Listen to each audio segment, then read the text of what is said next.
Very very very good evening guys, कैसे हैं आप लोग? मैं कल जैसी हूँ। थोड़ा बहुत रिकवर हुआ है चेष्टा, बट ठीक है, बढ़िया चल रहा है। आप बताओ, how are you? And son, very very good evening to you to.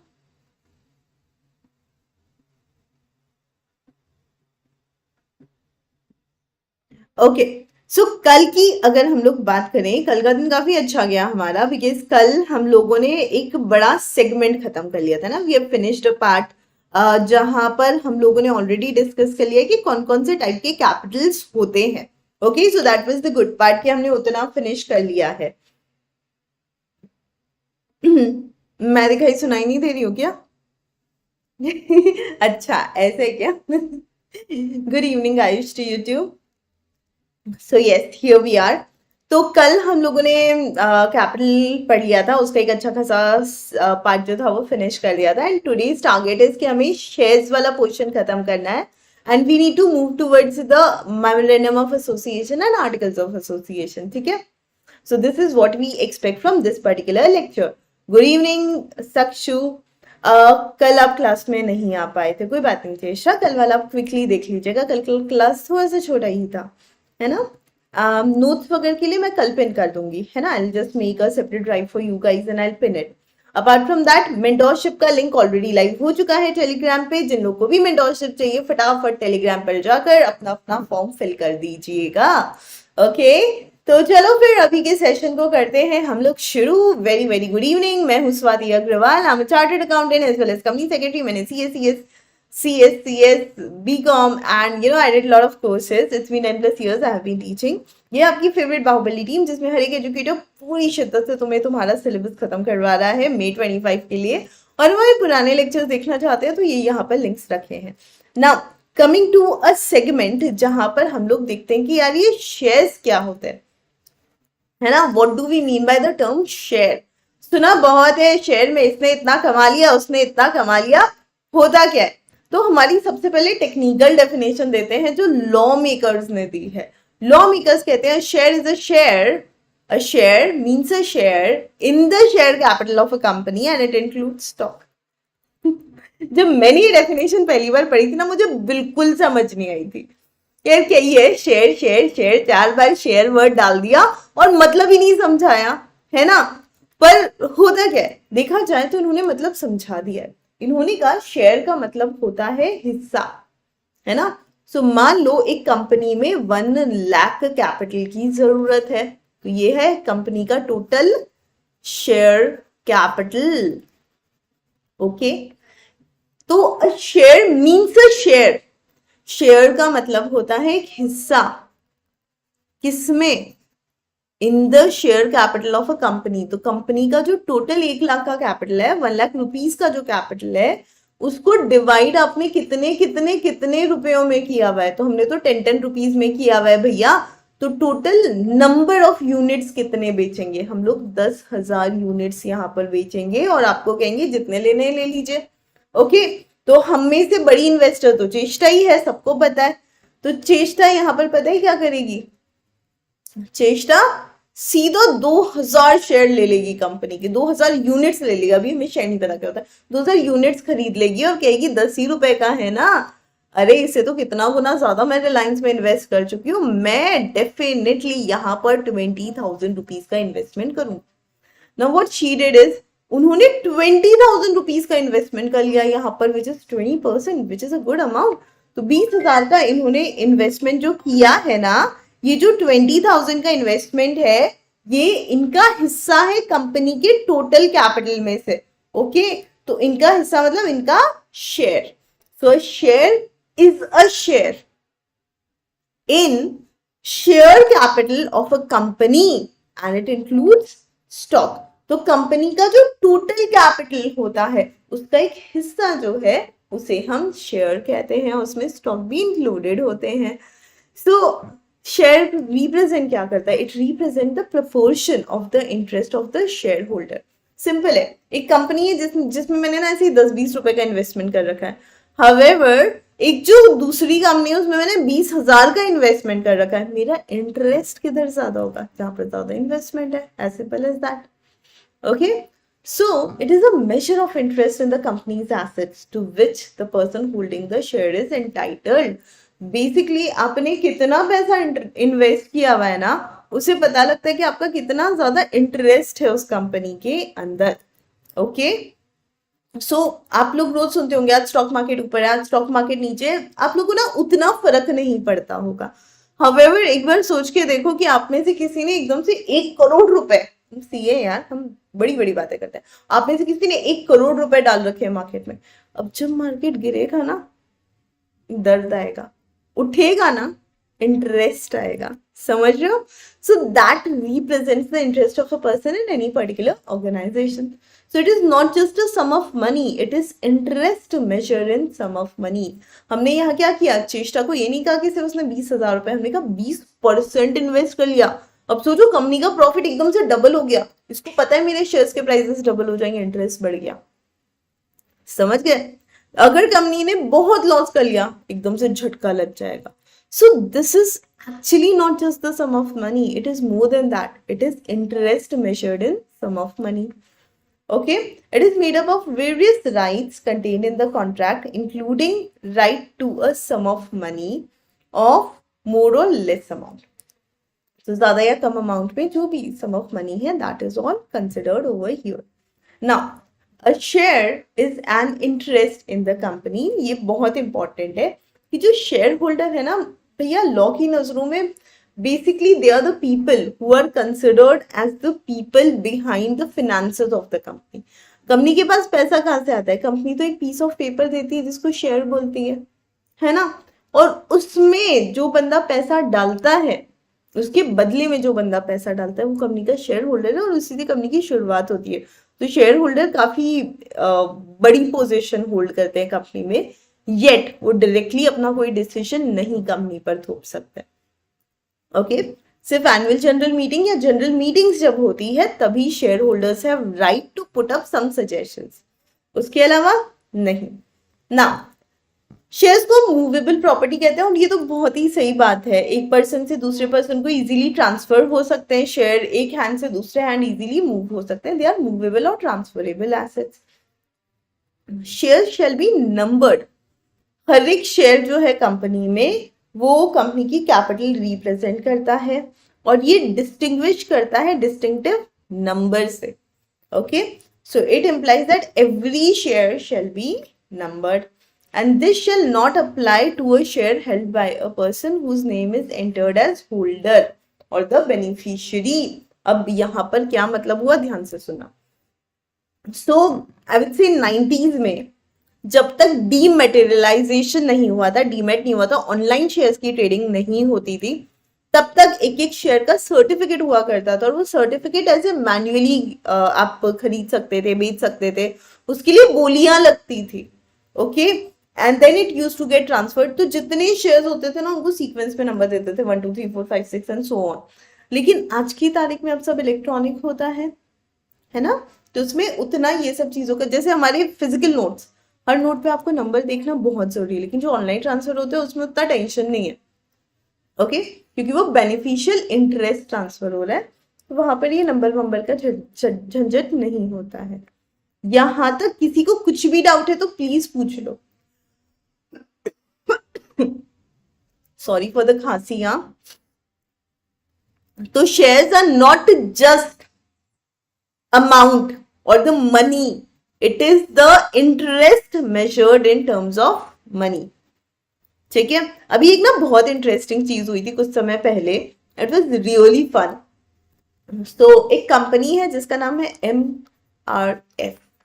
कुछ समय पहले तक ये one of the most expensive share थे इंडिया के. अभी इनसे महंगा एक और शेयर आ गया है, but these are one of the most expensive share in our country. Now there was a man जो एक विलेज में रहता है, और उसके ग्रेट ग्रैंडफादर जो हैं उनकी डेथ हो जाती है. ठीक है, या ग्रैंडफादर की डेथ हो जाती है, ऐसी कुछ कहानी है. अब उसको कुछ पता ही नहीं है स्टॉक मार्केट के बारे में, शेयर्स के बारे में, he don't know anything, right. और आप देखते हो कि कई सारे ऐसे ना स्टॉक मार्केट वाले न्यूज चैनल्स होते हैं, जैसे जी बिजनेस हो गया, and there lot more, CNBC and all those the typical stock market related या फिनेंस रिलेटेड न्यूज चैनल, जो बीच बीच में ना अगर किसी को कुछ क्वेरी है तो एक नंबर फ्लैश करते रहते हैं, और आपको कुछ भी फिनेंस से रिलेटेड पूछना है तो you can call them and they will help you. Okay, so now there was a man from a village जिसको स्टॉक मार्केट का कोई नॉलेज नहीं था। वो अपने दादाजी की डेथ के बाद उनका सामान जब संभाल रहा था तो उसे दिखता है एक शेयर सर्टिफिकेट जो था MRF का, ठीक है। और उसके दादाजी के पास थे 10,000 MRF के शेयर्स, जो अब उसने इनहेरिट कर लिए हैं, यानी अब उसको वो वसीयत ट्रांसफर हो गई है। ओके, डेथ होगी ना दादाजी की, तो अब वो बंदा कहता है इसका क्या करूं, ये तो पीस ऑफ पेपर है। देन फिर किसी ने सजेस्ट किया कि देख ऐसा न्यूज चैनल है, ये नंबर है, तो उस पर बात कर लेना। एक बार मेरे को भी दिक्कत आई थी और उससे मेरे को ना 2-3 हजार का फायदा हो गया, तो तेरा ये अगर कुछ काम के होंगे और ये तो 10,000 दिख रहे हैं इसके अंदर शेयर, तो तू बात करके देख, अगर 1 रुपए का भी शेयर हुआ तो तेरे तो 10,000 की लॉटरी लग गई। बंदा खुश हो गया। उसने उस नंबर पे फोन करके उनको बोला कि मेरे दादाजी एक तो कोई सर्टिफिकेट छोड़ के गए, अब इसका कुछ कर सकते हैं या मुझे डिस्पोज करना है। तो वो जो न्यूज एंकर्स थे ना, दे वर लाइक कि ओके कौन से शेयर्स है, कितने हैं, तो उन्होंने नाम बताया, MRF के शेयर्स है। फाइन, नाउ दे लाइक आज 3 टाइम्स 10,000 शेयर्स है, हैव यू सेड 10,000 शेयर? उसने कहा हाँ।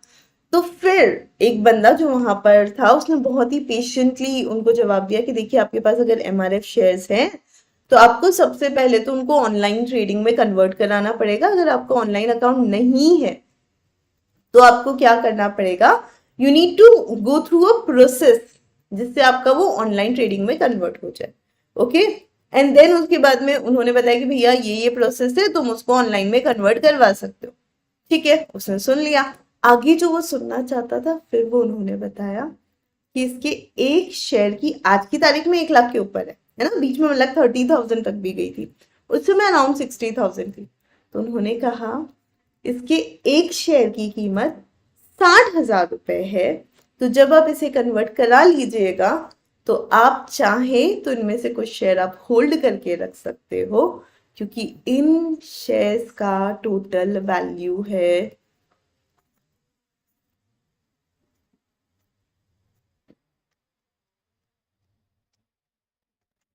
60 करोड़, राइट। तो 60 करोड़ के शेयर्स, और वो उसको ट्रांसफर हो गए। बताइए, isn't it a big thing, huge thing?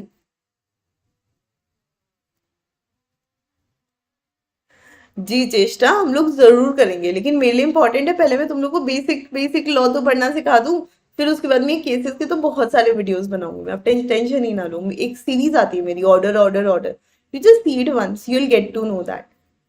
ठीक है, चलो अब हम चलते हैं काइंड्स ऑफ शेयर पे। दो तरह के शेयर होते हैं, एक होते हैं इक्विटी शेयर, दूसरे होते हैं प्रेफरेंस शेयर। ना दोनों होते क्या है, तो इक्विटी शेयर्स आर दो शेयर्स जो हम लोग स्टॉक मार्केट में ट्रेड करते हैं, राइट। और ऐसे भी मतलब दीज आर दो शेयर्स जो बकायदा आप खरीद सकते हो, बेच सकते हो, मार्केट ऊपर जाता है तो ऊपर होते हैं, डिविडेंड मिलता है, these are equity shares. Preference shares वो शेयर्स होते हैं जिनको इक्विटी शेयर से पहले प्रेफरेंस दिया जाता है, पहले इनको आगे रखा जाता है, इनको एक फिक्स्ड रेट से डिविडेंड देते हैं अगर प्रॉफिट है तो, और जब ये मेच्योर हो जाते हैं तो ये कन्वर्ट भी हो सकते हैं इक्विटी शेयर में, और दूसरा ऑप्शन है कि इन्हें हम रिडीम भी कर सकते हैं। इतना ही नहीं, प्रेफरेंस शेयर्स के केस में जब कंपनी बंद भी हो रही होगी तो पहले प्रेफरेंस शेयर होल्डर्स का पेमेंट होता है, फिर पैसा बच गया तो इक्विटी शेयर होल्डर्स के पास आता है, so they always get that preference. ठीक है, equity share capital with uniform voting rights भी हो सकते हैं और विद डिफरेंशियल वोटिंग राइट्स भी हो सकती है। सो यूनिफॉर्म मतलब सारे शेयर होल्डर्स एक जैसे, लेकिन टाटाज ने एक डिफरेंशियल वोटिंग राइट वाले शेयर्स निकाले थे जहां पर प्रियोरिटी वोटिंग दी थी उन इक्विटी शेयर होल्डर्स को। ओके ना, डिविडेंड पहले प्रेफरेंस शेयर होल्डर को दिया जाता है, जो बच जाता है वो इक्विटी शेयर होल्डर को दे देते हैं। रीपेमेंट भी जब होगा, कंपनी बंद होगी, तो पहले प्रेफरेंस शेयर होल्डर्स को होगा, फिर जो बच जाएगा तो इक्विटी शेयर होल्डर्स को होगा। समझ गए? क्या बात कर रहे हो चेष्टा, बहुत बहुत बधाई हो। हमें भी बताना कितने निकले पैसे। चलिए आगे बढ़ते हैं। Memorandum of association. इतनी देर से चाहे कंपनी का इनकॉर्पोरेशन हो या फिर हमने कुछ बेसिक डिस्कशन भी देखा हो कंपनीज का, ये MOA memorandum of association word हमने कई बार सुन लिया। होता क्या है? तो कोई भी कंपनी का जो चार्टर होता है, जो कंपनी का कॉन्स्टिट्यूशन डिफाइन करता है, जो कंपनी के पावर्स का स्कोप डिसाइड करता है, उसे हम कहते हैं कंपनी का मेमोरेंडम ऑफ एसोसिएशन। एक ऐसा डॉक्यूमेंट जो ये डिफाइन करता है कि कंपनी क्या क्या कर सकती है, क्या क्या नहीं कर सकती है। और इसका ऑब्जेक्टिव क्या होता है मेमोरेंडम का? तो it consist of the object for which the company is form. Company form ही क्यों हुई है वो इसमें लिखा होता है। And therefore identifies the possible scope of its operation beyond which its action can not go. ठीक है, तो इसमें कंपनी का ऑब्जेक्ट लिखा होता है कि कंपनी फॉर्म क्यों हुई, और ये आइडेंटिफाई करता है ऑपरेशंस के एक्शंस के बियॉन्ड तो कहीं कंपनी नहीं जा रही है। ये सारी चीजें इसमें लिखी होती है। ये शेयर होल्डर्स को भी एनेबल करता है, क्रेडिटर्स को एनेबल करता है, और जो भी लोग कंपनी से डील करते हैं उन सबको एनेबल करता है कि कंपनी के पावर्स में क्या है क्या नहीं है, कंपनी किस किस एक्टिविटीज में एंगेज है, किस किस में नहीं। ठीक है, okay. A memorandum is a public document under Section 399 of Companies Act 2013, and every person entering into a contract which the company is presumed to have knowledge of the conditions contained therein. So memorandum एक ऐसा public document है Section 399 के अंदर, जो हर एक person जो भी contract के अंदर एंटर हो रहा है कंपनी के साथ, उसको बोलते हैं कि भैया तुम्हारा प्रिज्यूम्ड है ना कि तुमको नॉलेज होगा रिगार्डिंग द कंडीशंस। ठीक है, तो अगर मैं भी कंपनी के साथ डील कर रही हूँ, मैंने पढ़ा हो या नहीं पढ़ा हो, मैं ये मतलब मेरे लिए मान लिया जाएगा कि मैंने तो मेमोरेंडम पढ़ा ही होगा, क्योंकि ये पब्लिक डॉक्यूमेंट है, कोई भी पढ़ सकता है। एमसी की वेबसाइट पे सारी कंपनीज के मेमोरेंडम मिल जाएंगे तुमको, तुम खुद भी किसी का भी पढ़ सकते हो। तो फिर आप अगर कंपनी के साथ डील कर रहे हो तो माना जाएगा कि आपको पता होगा। Okay, so share holder must know the purpose for which His money is used by the company. As a shareholder मुझे पता होना चाहिए ना कंपनी कहाँ यूज करी। पता चल रहा है सारा पैसा इन्वेस्टमेंट में लगा लिया, बिजनेस तो कर ही नहीं दिया, तो मैं खुद ही इन्वेस्ट कर देती, मैं कंपनी को क्यों देती? Company cannot depart from the provisions contained in the memorandum. However, imperative may be necessity for the departure. It cannot enter into the contract or engage in the trade. कोई भी चीज जो मेमोरेंडम के scope के बाहर है उसमें तो कंपनी घुस ही नहीं सकती, वो वॉइड है। पर मैम मुझे अगर कोई ट्रांजैक्शन करना ही है तो क्या स्कोप है? तो अगर मुझे कोई ट्रांजैक्शन करना ही है तो मैं पहले मेमोरेंडम में चेंजेस करूंगी और फिर ही मैं कुछ और कर सकती हूँ। तो how to do this, like कैसे हो सकता है, मतलब ये पॉसिबल है क्या कि हम मेमोरेंडम में चेंजेस कर दे? जी बिल्कुल है। मेमोरेंडम में चेंजेस करने के लिए प्रोसीजर लंबा है, हमें डायरेक्टर, रजिस्ट्रार ऑफ कंपनी और रीजनल डायरेक्टर का अप्रूवल लगता है, और फिर ही हम कर सकते हैं। ठीक है, सो अगर मुझे मेमोरेंडम ऑफ एसोसिएशन बनाना नहीं आता तो टेबल ए रेफर कर लीजिए, कंपनी लिमिटेड बाय शेयर्स का मेमोरेंडम बना हुआ है, आप उसमें से पॉइंट्स उठा लीजिए। टेबल बी में company limited by guarantee not having share capital का है, सी में company limited by guarantee having share capital है, देन अनलिमिटेड लाइबिलिटी कंपनी का डी में है और unlimited liability with share capital का ई में है। ठीक है, चलो अब देखते हैं मेमोरेंडम में होता क्या क्या है, क्या क्या लिखा हुआ होना जरूरी है। सो मेमोरेंडम में सबसे पहले होता है नेम क्लॉज। नाम, नाम ये रखो नाम वो रखो नहीं। नेम क्लॉज कहता है the last word limited in case of public company or the last word private limited in case of private company is mandatory. name clause जो भी नाम रखना है भैया ये ध्यान रख लेना, ये क्लॉज सेक्शन 8 कंपनी पर एप्लीकेबल नहीं होता है। वो अपने नाम के पीछे इलेक्टोरल ट्रस्ट लगा सकती है, ट्रस्ट लगा सकती है, association, chamber, federation, council, forum, foundation, ऐसा कुछ भी लगा सकती है। सेक्शन 8 कंपनी का केस अलग है, लेकिन सेक्शन 8 के अलावा जो भी प्राइवेट कंपनी है वो प्राइवेट लिमिटेड, जो पब्लिक कंपनी है वो पब्लिक लिमिटेड लगाएगी। और अगर 1% कंपनी है तो वो अपने नाम के पीछे ओपीसी या 1% कंपनी, दोनों में से कुछ भी लगा सकती है। ठीक है। अगर गवर्नमेंट कंपनी हुई तो वो भी अपने नाम के आगे लिमिटेड ही लगाती है। ओके, नंबर 2, सबसे पहले हो गया नेम क्लॉज, दूसरा हो गया registered office clause. Registered office clause कहता है कि जहां पर भी कंपनी का रजिस्टर्ड ऑफिस रहेगा, मेन ऑफिस रहेगा, उसका स्टेट का नाम मेंशन करना जरूरी है मेमोरेंडम में। वैसे तो मैंने ऑफिस ढूंढ लिया है तो पूरा एड्रेस डाल दो, नहीं ढूंढ पाए हो तो ये तो सोच लो कहाँ लगाना है ऑफिस, उसका स्टेट का नाम, सिटी का नाम भी नहीं। Number 3 and the most lengthy clause is object clause. इसके अंदर कंपनी के सारे ऑब्जेक्ट्स लिखे हुए थे, कंपनी क्या कर सकती है, क्या नहीं कर सकती है, सब कुछ इसमें होता है। इस सब के अलावा अगर कंपनी कभी भी अपना ऑब्जेक्ट बदल रही है और उसके पुराने ऑब्जेक्ट का नाम रिफ्लेक्ट हो रहा था उसकी कंपनी के नेम में, तो 6 महीने के अंदर अंदर आपको कंपनी का नाम भी बदलना होता है, जब से एक्टिविटीज चेंज की है तब से। ठीक है, नाम बदल सकते हो, बिल्कुल बदल सकते हो कंपनी का। मेंबर्स की लाइबिलिटी कैसी है वो मेंशन करना है, is it limited by shares, is it limited by guarantee और इज इट अनलिमिटेड लाइबिलिटी। तो लाइबिलिटी क्लॉज में आप वो मेंशन कर दोगे। फिर होता है ऑथोराइज कैपिटल या कैपिटल क्लॉज। इसके अंदर आपको लिखना है कंपनी का टोटल कैपिटल मैक्सिमम जो कंपनी इशू कर सकती है। कैसे लिखेंगे हम लोग, number of shares multiplied bye price per share. Authorise capital इस तरीके से लिखी जाती है कि कितने shares multiplied by what is the price per share of the company. ये आ गई authorise capital. Next, subscribers clause, क्या कहते हैं हम इसको, यहां पर जितने भी सब्सक्राइबर है कंपनी के, जितने भी पहले शेयर होल्डर्स है कंपनी के, उन सबका नाम, जितने जितने शेयर्स उन्होंने होल्ड कर रखे, कम से कम एक तो सबको लेना है। ठीक है, जितने जिसने जितने ले रखे हैं उतने नंबर ऑफ शेयर्स उसके नाम के आगे आ जाएंगे और उसका साइन आ जाएगा। अगर 1% कंपनी है तो सब्सक्राइबर के अलावा नॉमिनी का नाम भी आता है। ठीक है, ये देखो तुम्हारे लिए sample memorandum.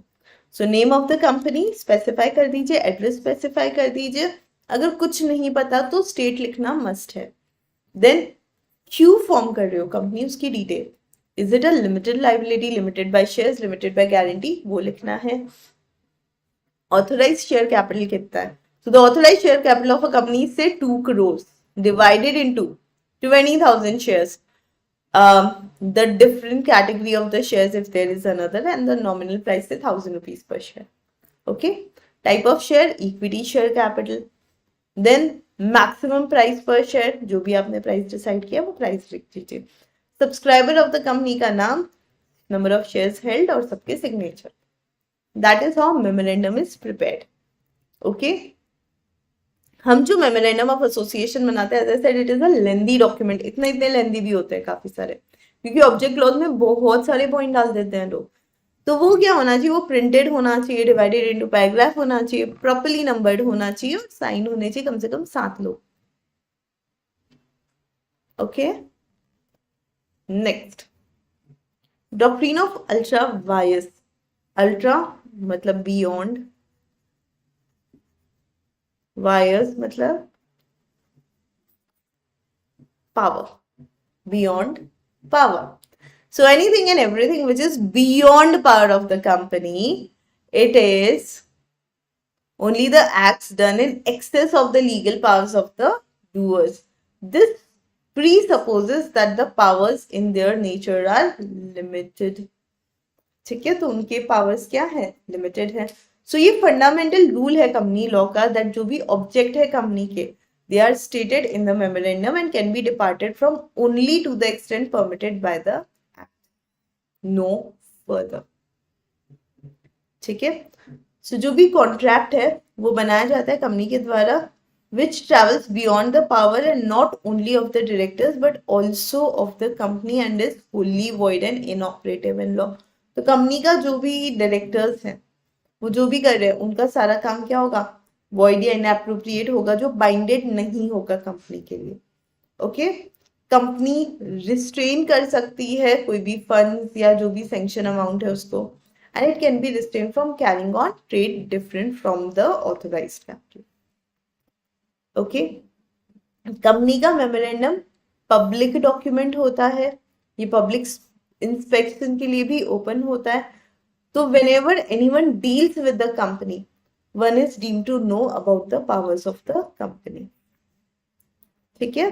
So if in spite of this you can enter into the transaction which are ultra-vires to the company and you cannot enforce against the company. ये क्लियर हुआ?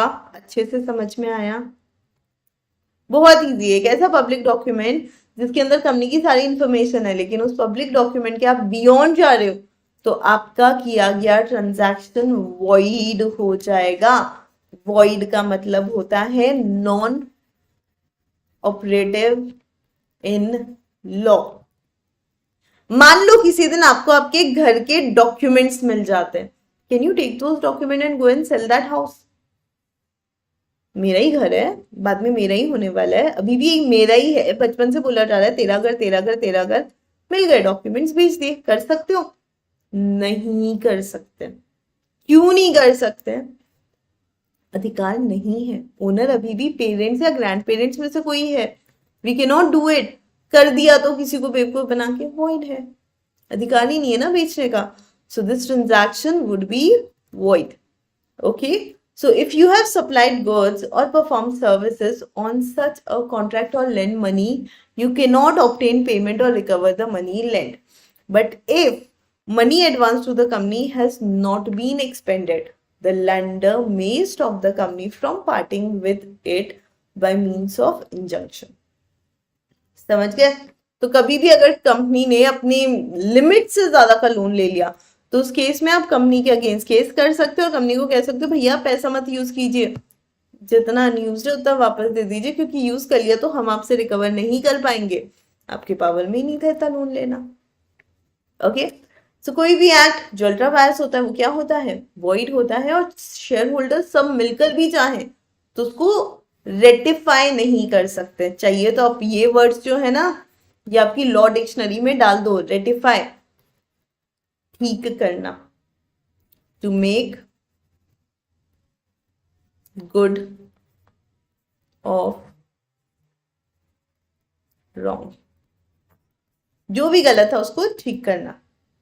Okay, for instance if the act is ultra vires the power of the directors the shareholder can ratify it. तो कोई भी चीज अगर beyond power है तो उसे रेटिफाई किया जा सकता है। If it is ultra vires the articles of the company it can be altered. Okay, so कोई भी डॉक्यूमेंट, कोई भी एक्ट, कोई भी कॉन्ट्रैक्ट अगर मेमोरेंडम के बियॉन्ड है कुछ नहीं कर सकते हो, लेकिन आर्टिकल्स के बियॉन्ड है हाँ उसको वैलिडेट किया जा सकता है। समझ गए? हमारे घर पे रात को 10 बजे के बाद आने की परमिशन नहीं है, पर क्योंकि एक बहुत इंपॉर्टेंट प्रोजेक्ट था, मीटिंग थी और फिर स्कूल के बाद में सब लोग बैठ के डिस्कशन कर रहे थे तो इसलिए एक दिन 11 बज गए। कोई बात नहीं, रेटिफाई कर सकते हो, है ना। लेकिन बिना बताए रात को 10 बजे घूमने निकल गए, बेटा नहीं रेटिफाई कर पाओ। समझ गए? What is ratifiable, what is not. तो मेमोरेंडम के बियॉन्ड है नहीं रेटिफाई हो सकता, लेकिन सिर्फ आर्टिकल्स के बियॉन्ड है तो रेटिफाई हो सकता है। चलिए क्विकली केस देख लेते हैं, फिर आज रुक जाएंगे और कल फिर हमारा पूरा हो ही जाएगा। तो डॉक्ट्रिन ऑफ अल्ट्रा वायर्स का एक बहुत ही इंटरेस्टिंग केस है जिस केस का नाम है Ashbury railway carriage and iron company limited versus Riche. Okay, he is not Riche rich वाला रिची, लेकिन बढ़िया बंदा है। हुआ क्या है देखो, तो रिची एक बंदा था जिसने कॉन्ट्रैक्ट ले लिया था गवर्नमेंट से कि वो रेलवे लाइन का कंस्ट्रक्शन करेगा बेल्जियम में, ठीक है। और वो जाता है एशबरी रेलवे कैरेज कंपनी के पास और वहां के डायरेक्टर से पूछता है आप मुझे लोन दोगे? डायरेक्टर्स ने भी प्यार प्यार से कह दिया हाँ दे देंगे, चिंता मत करो। और उन्होंने उसके लिए रेजोल्यूशन पास कर लिया, है ना। रेजोल्यूशन मतलब एक मीटिंग बिठाना, मीटिंग बिठाकर वोटिंग करवाना। अगर वोटिंग में 51% एक चीज के फेवर में वोट आ जाता है तो हम कहते हैं रेजोल्यूशन पास हो गया। 75% या उससे ज्यादा कहीं पर वोटिंग आ जाती है किसी चीज के फेवर में तो हम कहते हैं स्पेशल रेजोल्यूशन पास हो गया। और अगर 100% किसी चीज के फेवर में वोटिंग आ जाती है तो हम कहते हैं यूनानिमस कंसेंट है, सर्वसम्मति है ना, सब लोग मिलकर अग्री कर रहे हैं। तो इन्होंने स्पेशल रेजोल्यूशन भी पास कर लिया था, सब कर लिया था, लेकिन then they realise they can not go beyond their memorandum, चाहे रेजोल्यूशन भी पास क्यों ना हुआ हो। तो फिर जब रिची भाई साहब आए पैसे मांगने तो इन्होंने मना कर दिया, हम तो दे ही नहीं सकते। रिची ने कहा कैसे नहीं दोगे, देना पड़ेगा, तुमने प्रॉमिस किया था, रेजोल्यूशन भी तो पास किया था, तो आपको देना ही पड़ेगा, नहीं तो मुझे लॉस हो जाएगा, तुमने कॉन्ट्रैक्ट को ब्रीच किया है तो तुम लॉस की भरपाई करोगे। डायरेक्टर्स ने कहा ना तो हम लॉस की भरपाई करने के लिए लायबल है, ना ही लोन देने के लिए। तो रिची कोर्ट में चले गए और उन्होंने कहा कि इनके मेमोरेंडम में पावर है लोन देने का। तो कोर्ट ने कहा आओ मेमोरेंडम पढ़ते हैं, ये रहा memorandum. To make sell land hire railway carriage and wagons, to carry on business of mechanical engineers and general contractors, to purchase, lease, sell and on work mines, and to purchase, sell, merchants, agents, coal, timber, metals। यहाँ तो कहीं पे provision है ही नहीं loan देने का। तो रिची ने कहा ये लिखा है ना जनरल कॉन्ट्रैक्टर, जनरल कॉन्ट्रैक्टर का मतलब होता है लोन दे सकते हो। कोर्ट ने कहा नो बेबी नो, ऐसा नहीं होता है, बिल्कुल ऐसा नहीं कर सकते, what you said is null and void. इनके मेमोरेंडम में कहीं नहीं लिखा हुआ ये लोन दे सकते हैं, and special this general contractor का मतलब, तो ये जो वर्ड है ना जनरल कॉन्ट्रैक्टर, इसका तो कहीं मतलब नहीं कि वो लोन प्रोवाइडर है, समझ गए। So it has just a thing to do with their original business, loan provide करने का यहाँ पर ऑप्शन है ही नहीं। So ultra vires contract can never be made binding on the company, और वो कभी भी इंट्रावायर्स हो ही नहीं सकते। हम बाद में चेंजेस कर दे तो उसके बाद के कॉन्ट्रैक्ट्स अलग हो सकते हैं, पहले वाले को आप नहीं सुधार सकते हो, ठीक है। तो whole position of doctrine of ultra vires कहता है कोई भी चीज जो मेमोरेंडम के बियॉन्ड है वो नल एंड वॉइड है। कोई भी एक्ट अगर अल्ट्रावायर्स है तो आप उसे रेटिफाई नहीं कर सकते हो। कोई भी एक्ट अगर अल्ट्रावायर्स है डायरेक्टर्स के, लेकिन कंपनी के इंट्रावायर्स है तो उसे हम रेटिफाई कर सकते हैं। और कोई भी अगर एक्ट है जो अल्ट्रावायर्स है आर्टिकल्स के, तो वो भी रेटिफिएबल है, समझ गए। चलो, तो यहां तक हमारा एक सेगमेंट खत्म होता है जहां पर हम लोगों ने क्विकली देख लिया कि डॉक्ट्रिन ऑफ अल्ट्रावायर्स क्या होता है, मेमोरेंडम ऑफ एसोसिएशन क्या होता है, शेयर्स एंड शेयर कैपिटल क्या होता है। अब हम लोग करेंगे articles of association and the remaining to doctrines कल के सेशन में। कल आपका कंपनीज एक्ट खत्म होने वाला है, ओके। तो बहुत बहुत बधाई उस चीज के लिए। Companies act itself means minimum 15 to 18 marks, तो सोचो कितनी बड़ी चीज कवर हो रही है, ओके। और कल आपको नोट्स मिल जाएंगे इसके। So that's it for the day, thank you so much, take care of yourselves, bye bye, and do like this session and share it with your friends, okay. Take care, bye bye.